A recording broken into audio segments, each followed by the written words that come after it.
السلام عليكم.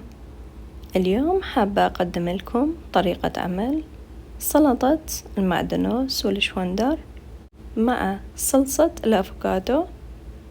راح نحتاج معدنوس، ليمون فريش، بصل، شوندر، ملح وفلفل وزيت زيتون.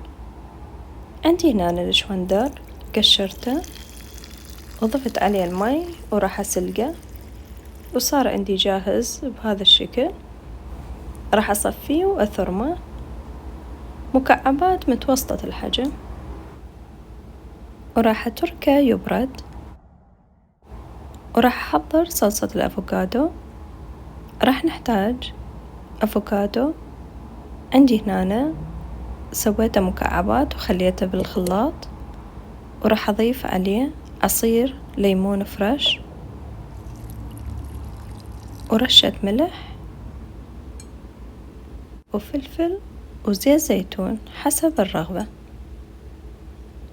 وراح أسويها بالخلاط وأخليها على جنب.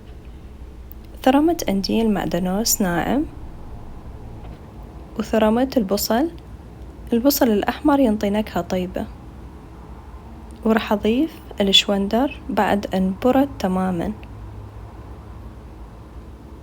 وصار عندي بهذا الشكل. طبعا أني قدمتها بطريقتين، الأولى بهذا الشكل ضفت عليها ملح وحامض وزيت زيتون، والطبق الثاني ضفت عليه صلصة الأفوكادو. الطبقين طلعوا ولا أروع، كلش طيبين. إن شاء الله يكون عجبكم الفيديو واستفاديتوا من الوصفة.